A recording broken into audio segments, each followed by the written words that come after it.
Millie Weaver reporting for Infowars.com. We are here at the Freedom Force International Conference in Phoenix, Arizona, and I'm here with Lord Christopher Monckton, who has some breaking news in the development of the climate change lie. Can you give us some of that information? Yes, certainly. I've been here to give the keynote valedictorian speech at this third Freedom Force International Conference, and the subject of the conference this year was climate change. And I was able to announce, indeed, what you call breaking news. It's exactly what it is, that I and my team of very distinguished professors and doctors of science have discovered a major, significant, substantial error in the way in which the computer models calculate how much warming they would predict should be happening. Take that error away, and there is no longer any climate problem. You might get 1 or 2 Celsius of warming per doubling of CO2 concentration, but you won't get much more than that. All the suggestions that we're facing some tipping point and suddenly we might see 5, 6, 7, 8, 10, 12, 13 Celsius of warming per doubling of CO2, the kind of dramatic figures that have been appearing in some scientific papers, we can now prove that all of those very high-end forecasts of how much warming we might get are based on an error of mathematics, correct for the error, and we're back down to a maximum of 2, perhaps 2.5 Celsius of warming per doubling of CO2. I have been looking for this error in the mathematics for 10 years. I have known it was there, but I didn't know what the error was. I just knew they'd made a mistake.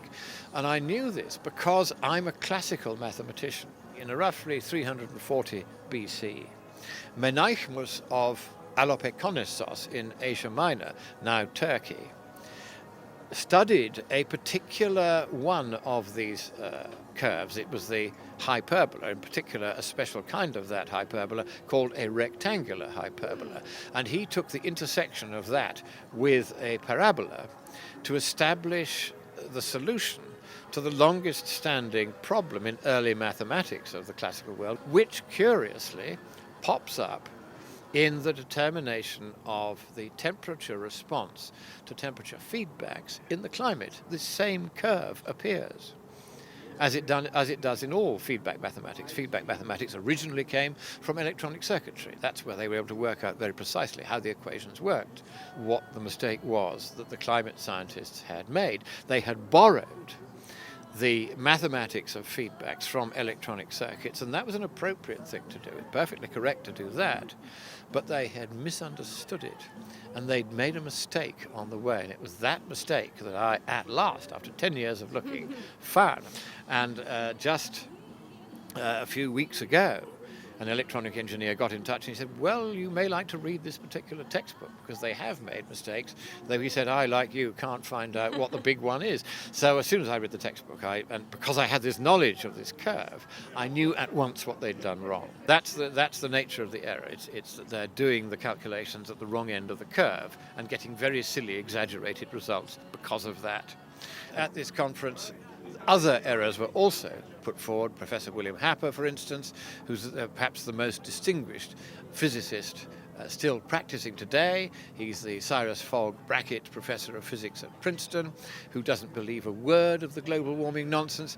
He has discovered that the central estimate of global warming has been exaggerated by 40%. Combine his result with mine, and 2 Celsius is more than the warming you would be likely to get per doubling of CO2, and that would take about 150 years to come through in any event. So I can now officially declare breaking news on Infowars.com on behalf of Alex Jones, who's become a very good friend over the years, that the climate scare is over. Do you expect the mainstream media, and do you expect to be attacked now for basically revealing the truth that their hoax is up? The first thing I have to do now is to try to get the paper in which we have enshrined this result published in a learned journal. It is at the moment out for review at a very major journal of a National Academy of Sciences somewhere in the world. I can't be too specific at this stage, obviously. And this journal, which we've published in before, is very thorough in its method of review. It'll send the paper out to at least 3 reviewers, and I would expect in this case we might even get half a dozen reviewers. When do you expect, what exact date will this scientific review be published? Very difficult to say, because as this is an explosive result, it may well be many months before we hear back from them, because they will be absolutely determined not to accept this unless it is right. And if at the end of that time the paper is duly published, and if in the months following that the international scientific community finds no significant error in the approach we have taken and the result we have obtained, then that's it. Bye-bye to the climate scare.